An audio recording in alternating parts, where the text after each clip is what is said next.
Kim at Paulo, muli kaya bang malinlang ang netizens? May dapat kaya bang aminin sa relasyon? I'm overheated, can hardly sleep at night, doing crazy dreaming. You're the reason why. Hiding by the baby.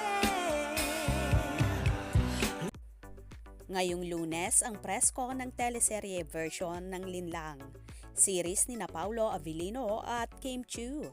Mas exciting at mas mahaba ang araw ang teleserye version ng ABS-CBN kaysa nag-stream sa Prime Video.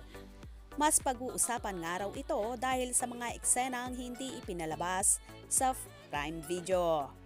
Pero sa ngayon, ang mas inaabangan sa papresko nila ay kung may aaminin ba ang Chupaw team up ni na Kim at Paulo. Dahil nga sa linlang ay nachikang may relasyon na silang dalawa.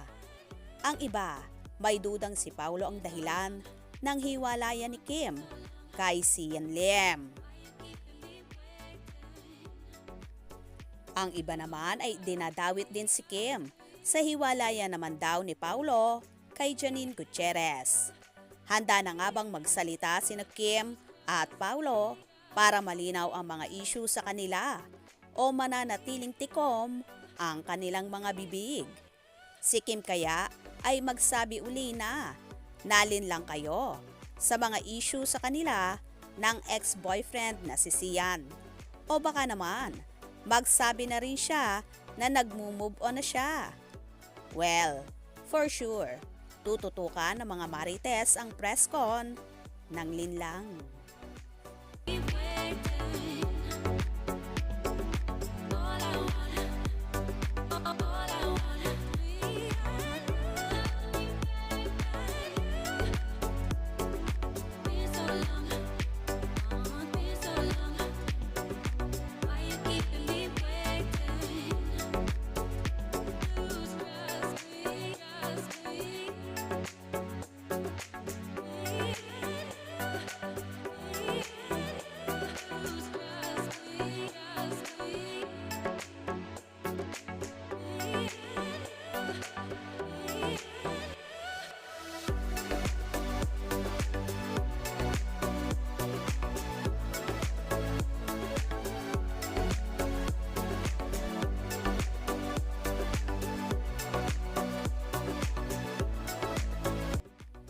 Anyway, kitang-kita naman sa mga video kung gaano ka-sweet ng dalawa on and off sa camera.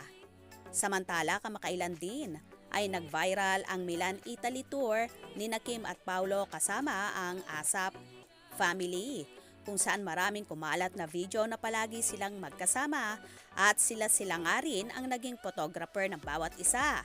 Sa pagkakataon na yon, mas lalo pang ang umingay at ginawa ng issue ang Kim Pao, kung saan inililing sila sa isa't isa. Posible nga bang kaya rin panandali ang nag-pull up sina Paulo at Janine ay dahil kay Kim?